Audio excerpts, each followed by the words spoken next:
Assalamualaikum warahmatullahi wabarakatuh. Di video ini saya akan menjelaskan tentang working with database. Database Access Object dibangun di atas PDO atau PHP Data Objects. PHP Data Objects merupakan extension yang menyediakan antarmuka untuk mengakses database menggunakan bahasa PHP. Dan juga menyediakan Object-Oriented API untuk mengakses database relasional. Kemudian, Database Access Object merupakan dasar untuk metode pengaksesan database secara lebih advance seperti Query Builder dan Active Record. Database Access Object dapat langsung mendukung DBMS seperti MySQL, MariaDB, SQLite, PostgreSQL, Oracle, dan lain-lain. Kemudian koneksi ke database. Untuk dapat mengakses database, kita harus terhubung ke database tersebut dengan cara menggunakan instance dari JDB connection. Akses ke database seringkali dilakukan dari beberapa tempat berbeda. Koneksi database akan lebih tepat jika dikonfigurasikan pada aplikasi komponen seperti script di atas sini. Kemudian kita dapat mengakses koneksi ke DB di atas melalui y.2appdb. Konfigurasi di atas merupakan contoh koneksi ke database MySQL untuk database lain. Pastikan nilai dari properti DSN diisi dengan nilai yang sesuai dengan database server yang digunakan. Kemudian menjalankan SQL query. Untuk menjalankan SQL query, panggil fungsi create comment dan memasukkan SQL query sebagai parameternya. Kemudian panggil salah satu dari beberapa metode eksekusi yang tersedia, seperti script yang di samping ini. Catatan, untuk menjaga presisi data yang diambil dari database selalu direpresentasikan sebagai string atau teks, walaupun tipe data dari kolom pada tabel adalah numeric. Selanjutnya, binding parameters. Untuk menghindari serangan SQL injection, kita harus menggunakan pendekatan binding parameters. Pendekatan ini juga dapat meningkatkan performa dari statement SQL. Kita juga dapat menggunakan metode bin value, bin single parameter value, bin multiple parameter value in one call, dan juga bin param, similar to bin value, tetapi mensupport untuk binding parameter reference. Kemudian menjalankan perintah SQL selain query. Untuk menjalankan perintah SQL selain query dapat dilakukan dengan memanggil metode execute. Untuk perintah-perintah DML selain menuliskan statement SQL dasar dapat juga dilakukan dengan memanggil metode insert, update, dan juga delete sebelum memanggil metode execute. Kemudian meletakkan nama tabel dan kolom dalam tanda petik atau quote. Ada kalanya kita perlu menuliskan perintah SQL yang di dalamnya terdapat nama tabel atau kolom dalam tanda petik. Misal, kita ingin menjalankan perintah SQL select sum.2 salary, kemudian from employee. Aturan penggunaan quote atau .2 berbeda antara DBMS 1 dengan yang lainnya, menambah kerumitan dalam menulis perintah SQL untuk aplikasi database agnostik tidak terkait dengan jenis DBMS. Dalam Database Access Object, kita dapat mengquote nama kolom dalam double kurung kotak dan nama tabel dalam double kurung kurawal, seperti contoh yang di samping ini. Selanjutnya, multiple DBMS. Dalam sistem yang besar atau kompleks, seringkali terdapat beberapa server database untuk data yang sama. Untuk performa, kita mungkin perlu mengaplikasikan strategi bahwa penulisan data dilakukan di DBMS master, sedangkan pembacaan data di DBMS slave atau read-write splitting. Untuk menerapkan strategi di atas, kita perlu mengatur konfigurasi koneksi database kita seperti script di samping ini. Dengan konfigurasi seperti script di samping, setiap penggunaan metode execute akan dianggap sebagai perintah write dan dilakukan pada DBMS master. Sedangkan penggunaan metode query XYZ akan dianggap sebagai perintah read dan dilakukan pada DBMS Lab. Bekerja dengan database skema. Di database akses objek menyediakan metode lengkap untuk memanipulasi objek-objek dalam database. Metode tersebut seperti create table, rename table, drop table, truncate table, add column, rename column, dan lain-lain. Query Builder. Query Builder dibangun di atas Y database akses objek. Dengan Query Builder memungkinkan kita untuk membentuk statement SQL secara agnostik. Penggunaan Query Builder normalnya membutuhkan dua langkah. Yang pertama, membuat YDB query yang mempresentasikan SQL query. Dua, menjalankan metode query, misal all, dari YDB query untuk mengambil data dari database. Skripnya seperti ini. Kemudian, di mana bin parameter last name diisi dengan teks jono, catatan query builder secara otomatis akan menggunakan bin parameter.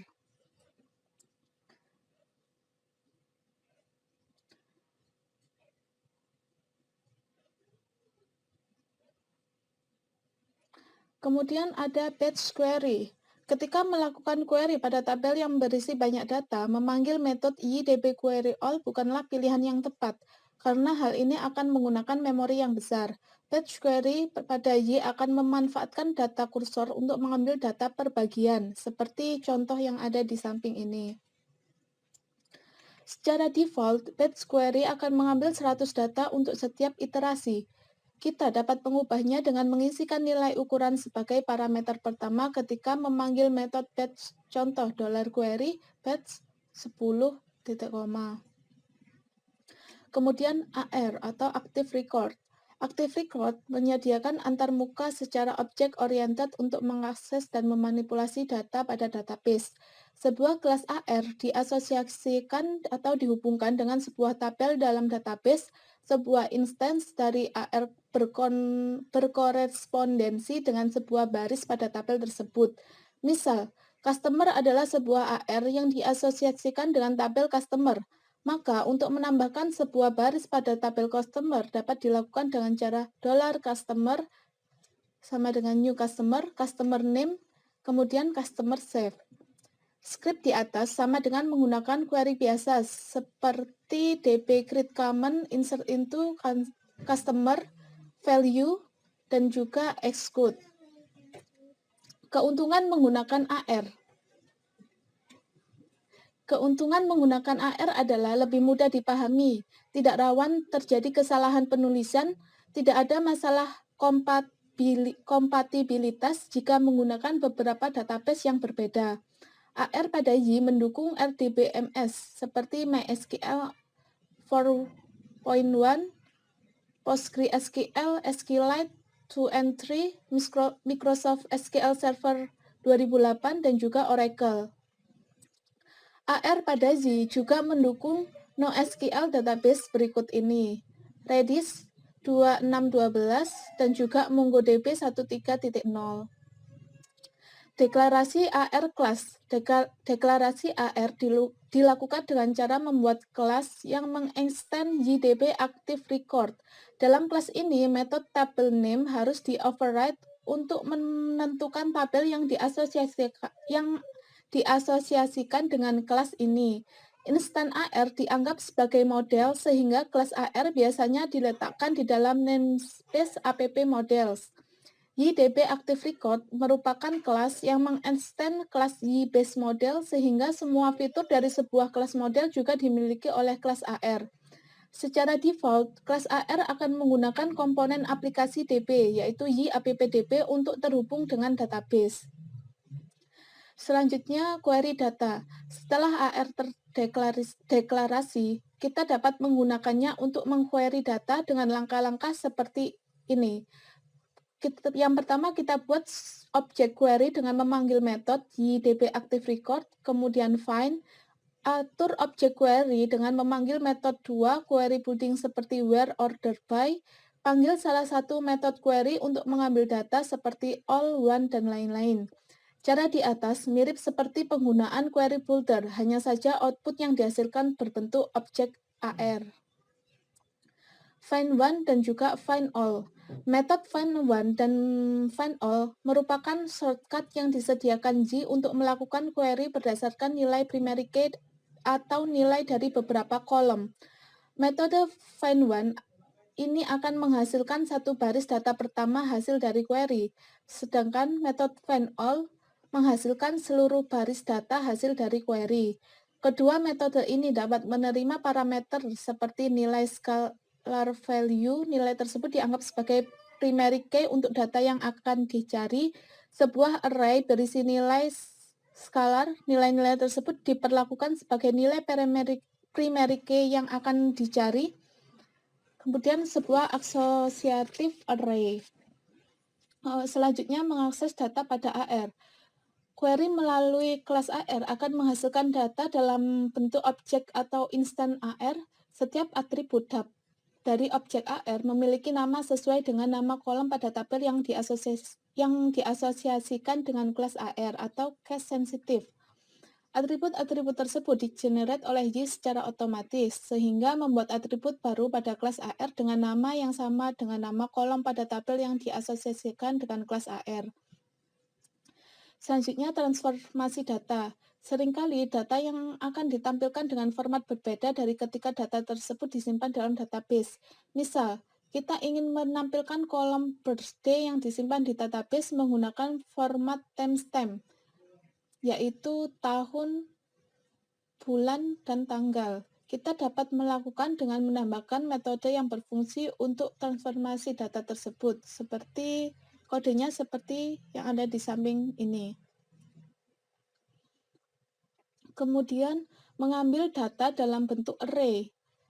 Mengambil data dalam bentuk AR sangat konvensional, namun membutuhkan alokasi memori yang cukup besar. Untuk menghemat penggunaan memori, kita dapat mengambil data dalam bentuk array dengan cara memanggil metode sArray sebelum menjalankan metode query.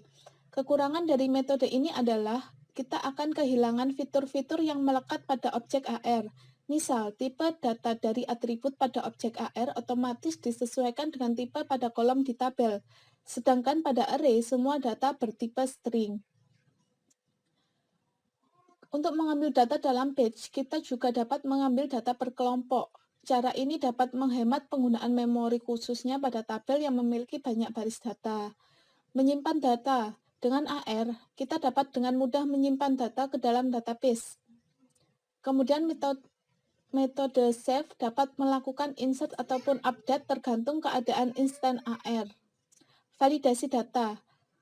Kita dapat mendeklarasikan aturan validasi pada kelas AR dengan mengoverride fungsi rules. Ketika kita memanggil metode save secara default, dia akan menjalankan metode validated terlebih dahulu. Metode ini mengembalikan nilai true, maka data akan disimpan ke dalam database. Sebaliknya, jika terdapat kesalahan validasi, maka metode validate akan mengembalikan nilai true dan tidak dapat disimpan ke dalam database.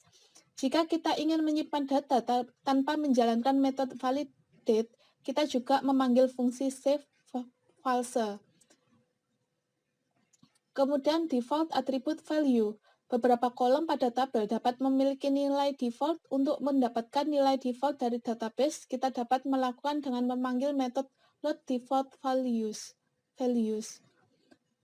Kemudian mengupdate beberapa baris sekaligus. Metode save yang telah dijelaskan sebelumnya, kita hanya dapat mengupdate satu baris data untuk setiap pemanggilan. Untuk mengupdate beberapa baris data sekaligus, kita dapat melakukan dengan memanggil metode update all. Menghapus data, kita ambil data yang akan dihapus dari database, kemudian panggil dengan metode ydbActiveRecord delete. Sedangkan untuk menghapus beberapa atau semua baris data sekaligus, kita dapat memanggil metode ydbActiveRecord. Bekerja dengan transaksi. Transaction dapat diartikan sebagai satu atau lebih perintah SQL yang harus selesai semuanya atau tidak sama sekali. Di dalam sebuah transaction, jika semua perintah berhasil dijalankan, maka akan dilakukan commit. Sedangkan jika ada satu saja perintah yang gagal, maka akan dilakukan perintah rollback. Bekerja dengan relational data. Selain bekerja dengan tabel tanggal active record, kita juga mampu untuk membawa serta tabel yang berelasi dengan tabel utama. Sebagai contoh, data customer berelasi dengan data order di mana seorang customer dapat memiliki satu atau lebih order. Dengan deklarasi relasi yang benar, kita dapat mengakses daftar order dari customer melalui ekspresi customer orders. Kemudian ekspresi ini akan berisi array dari objek AR order. Deklarasi relasi. Untuk bekerja dengan relasi menggunakan AR, kita harus mendeklarasikan relasi di dalam kelas AR terlebih dahulu. Langkah deklarasinya sederhana, cukup dengan mendeklarasikan metode relation untuk setiap tabel yang berelasi dengan tabel dari AR. Setiap metode untuk relasi harus diberi nama dengan format getXYZ, di mana XYZ disebut sebagai nama relasi. Fungsi dari hashMany. HashMany digunakan untuk mengakses relasi one-to-many, sedangkan fungsi hashOne digunakan untuk mengakses one-to-one. Mengakses relational data. Setelah mendeklarasikan sebuah relasi, kita dapat mengakses relational data melalui nama relasinya. Jika sebuah relasi dideklarasikan menggunakan fungsi hashMany, maka dia akan mengembalikan array dari objek AR yang direlasikan. Sedangkan jika deklarasi relasi menggunakan fungsi hashOne, maka akan mengambilkan sebuah objek AR. Relasi melalui junction tabel. Di dalam konseptual data modeling, kadang kita mendefinisikan relasi many-to-many. Misal, relasi antara tabel order dan tabel item, di mana setiap order dapat berisi beberapa item dan satu item dapat berada dalam beberapa order. Pada kondisi ini dibutuhkan sebuah tabel relasi yang biasa disebut sebagai junction tabel. Kita juga dapat mendeklarasikan relation melalui junction tabel dengan memanggil metode via atau via tabel. Relasi melalui junction tabel. Cara penggunaan relasi yang dideklarasikan melalui junction tabel sama seperti relasi normal. Contohnya seperti ini. Lazy loading and eager loading. Data pada tabel relasi dapat diakses seperti mengakses sebuah properti normal. Pengaksesan seperti ini disebut sebagai lazy loading, yang artinya query pada tabel relasi hanya akan dilakukan jika data pada tabel relasi tersebut dibutuhkan atau dibaca untuk pertama kali. Lazy coding ini sangat convenient digunakan, namun untuk beberapa kasus penggunaan lazy loading memiliki performa yang buruk.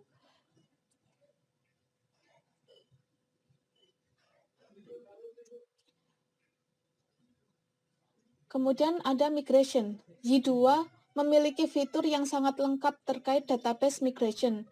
Dengan database migration, kita dapat membuat tabel, menambahkan variable key, membuat index, membuat junction tabel, dan lain-lain. Perintahnya yaitu ymigrate create untuk membuat file migrasi dasar. Kemudian, gunakan perintah ymigrate untuk menjalankan proses migrasi. Untuk fitur migrasi yang lebih lengkap dapat ditemukan pada dokumentasi Y2. Selanjutnya, kita akan mencoba latihan, di mana kita akan membuat 3 tabel, yaitu customer, order, dan juga order item. Kemudian kita akan menentukan relasi antara tabel-tabel tersebut, serta antara tabel customer dengan tabel user. Kemudian kita akan membuat CRUD untuk customer, order, dan juga item.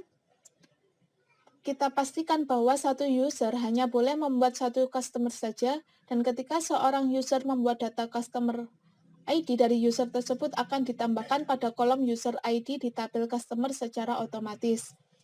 Selanjutnya kita tambahkan satu root, misal customer show order, yang akan menampilkan daftar nama customer beserta nomor order dan daftar item yang dibelinya. Yang pertama, kita harus masuk ke dalam localhost terlebih dahulu.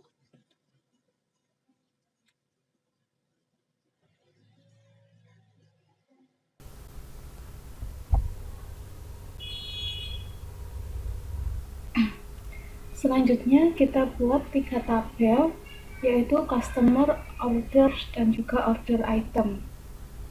Seperti ini.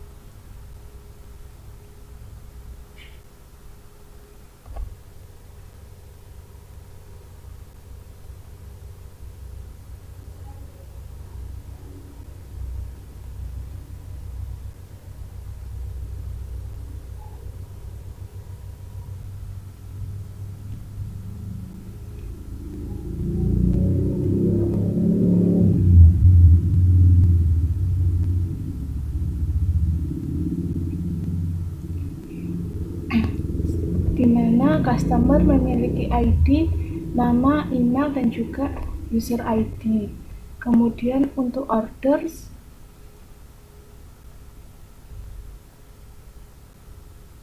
juga memiliki ID, date, customer ID, dan juga order item.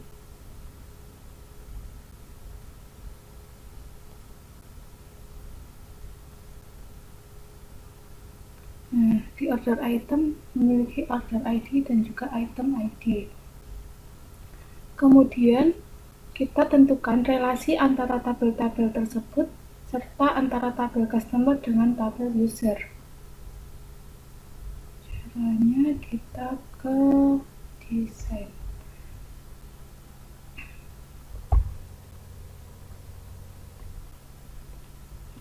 Nilainya, kemudian designer.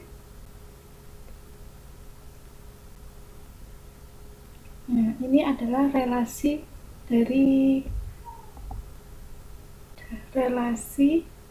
antara tabel-tabel, di mana ID user akan berrelasi dengan user ID di dalam customer, dan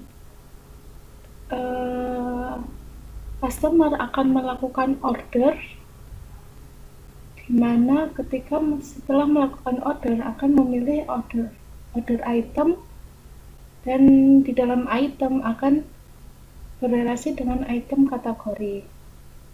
Ini adalah tampilan relasi-relasi antara tabel-tabel. Selanjutnya, kita membuat CRUD untuk customer, order, dan juga item. Pastikan bahwa satu user hanya boleh membuat satu customer saja. Dan ketika seorang user membuat data customer ID dari user tersebut akan ditambahkan pada kolom user underscore ID di tabel customer secara otomatis. Di sini kita ke G.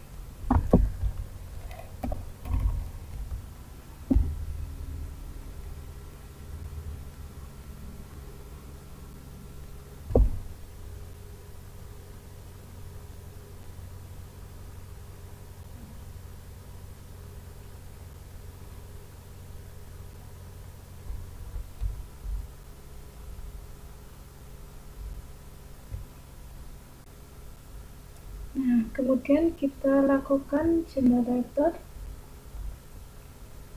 untuk customer, order, dan juga item. Di customer kita lakukan generate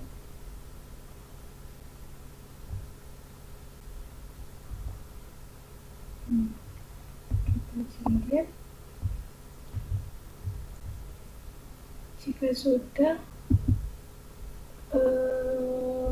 Untuk order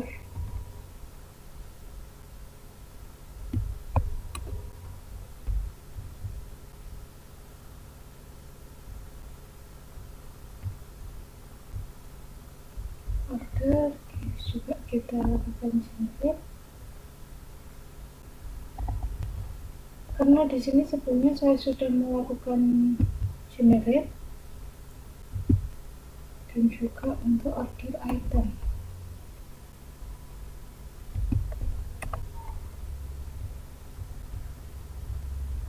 Sama order item juga lakukan generate.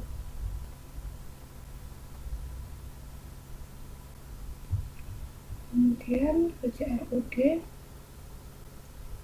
Di sini untuk Second models customer.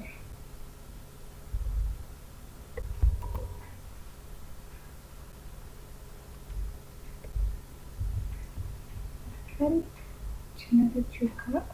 Di sini sebelumnya sudah melakukan generate, maka tampilannya akan seperti ini. Lakukan hal yang sama seperti ini juga pada order, sama order.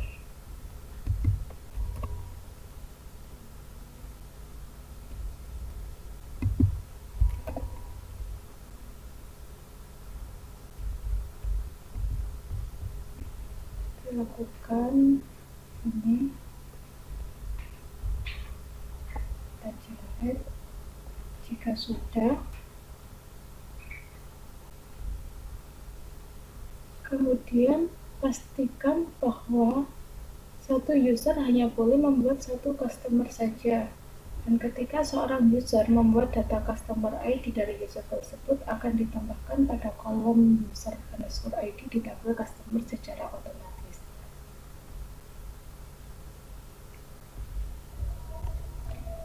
Kita masuk ke customer controller, kemudian di bagian action index kita tambahkan $boolean sama dengan true, kemudian $user login sama dengan user find one y app user ID, dan juga if count user login customer sama dengan 1, dan $boolean sama dengan false, dan boolean sama dengan boolean, dan kita simpan. Dan jangan lupa di bagian index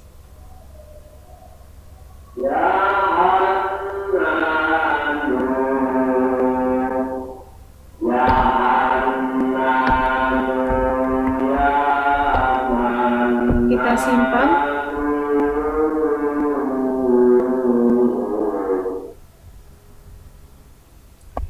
Jika sudah, kita langsung ke indeks, kemudian di sini kita tambahkan di mana if boolean sama dengan false, dan ketika user sudah membuat satu customer maka tidak bisa melakukan create user lagi. Tambahkan seperti ini.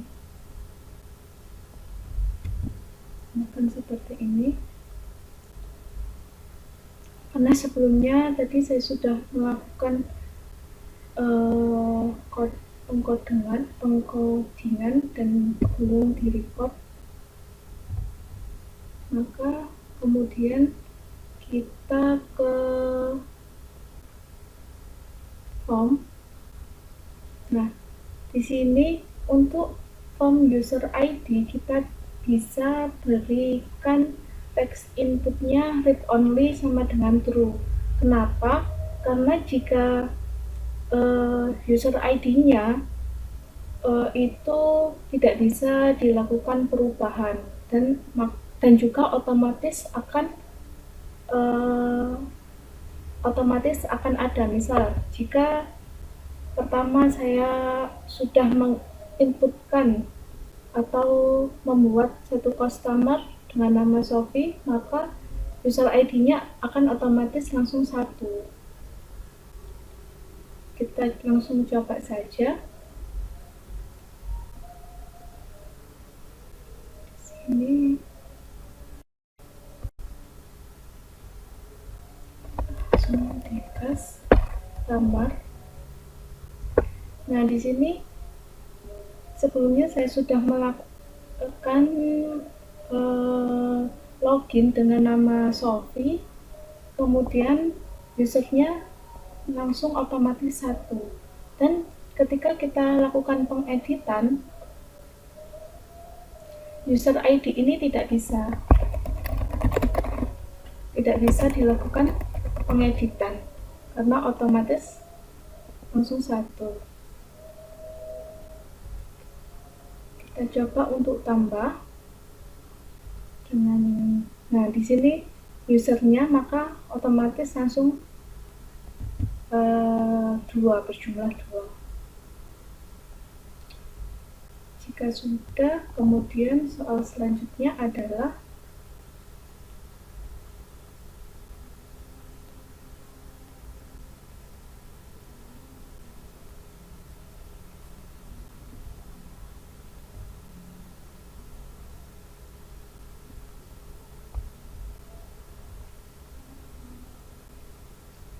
kita coba untuk melakukan penambahan user dengan nama Widuri, kemudian emailnya coba widuri@gmail.com.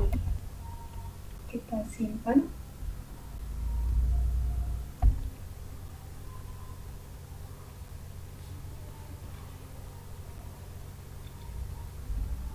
Kemudian, nah di sini maka akan terdapat keterangan customers. Anda tidak bisa melakukan create user lagi.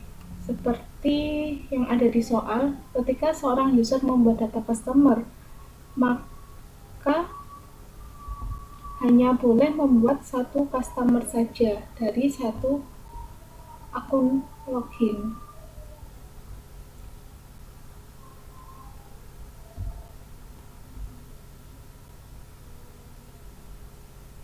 Kemudian yang terakhir, kita bisa tambahkan satu root, misal customer show order, yang akan menampilkan daftar nama customer beserta nomor order dan daftar item yang dibelinya.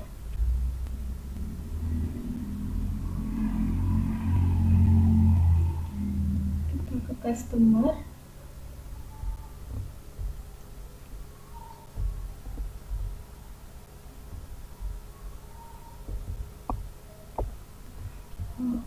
Customer controller PHP sini, kita pilih satu function ini.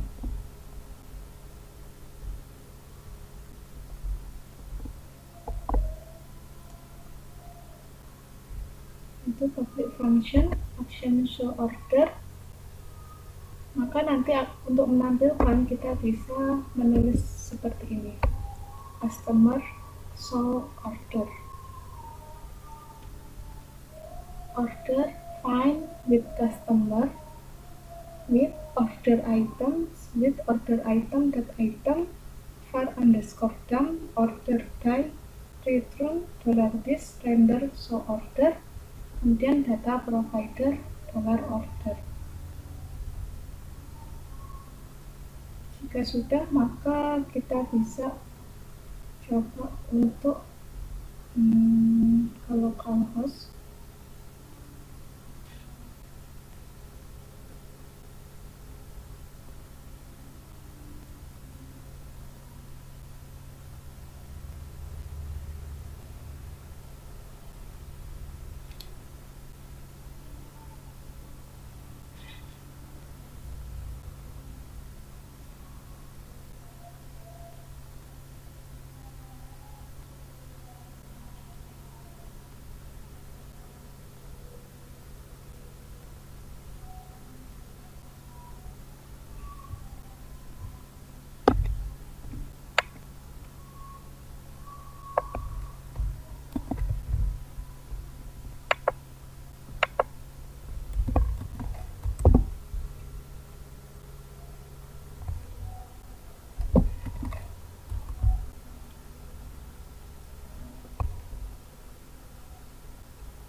Sini kita bisa menambahkan order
ini. Kemudian kita cuma tinggal setelah membuat public function action show order,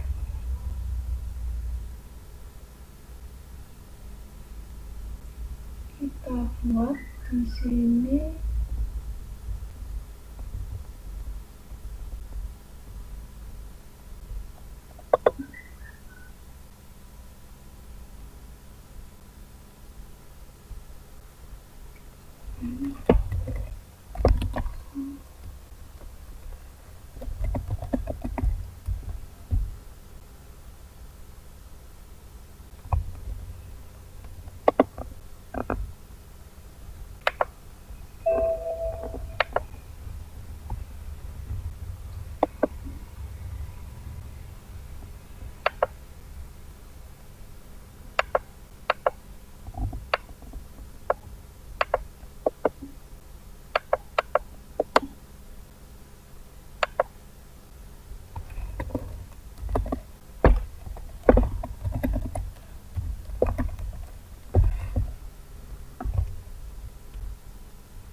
ini kita tambahkan file showorder.php di dalam customer.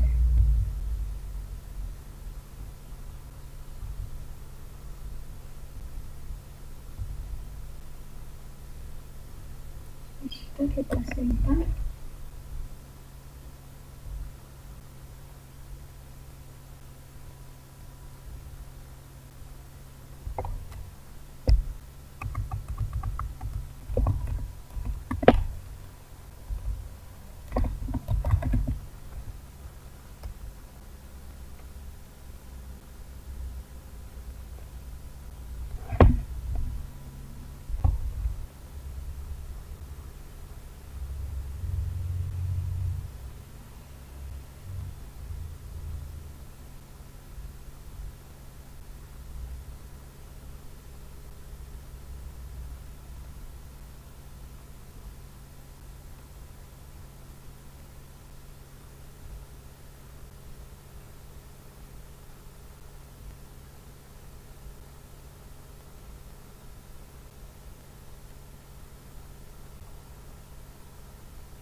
Karena saya belum bisa menemukan apa yang salah di sini, untuk video kali ini saya akhiri, dan saya masih kurang bisa untuk menambahkan customer show order. Sekian dan terima kasih untuk video kali ini.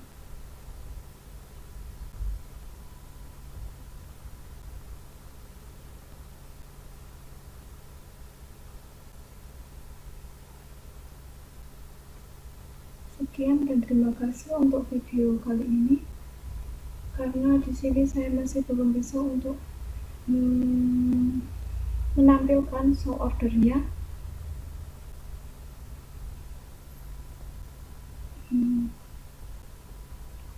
Jadi untuk menambahkan show ordernya ini saya masih belum bisa. Jadi sekian dan terima kasih untuk video kali ini.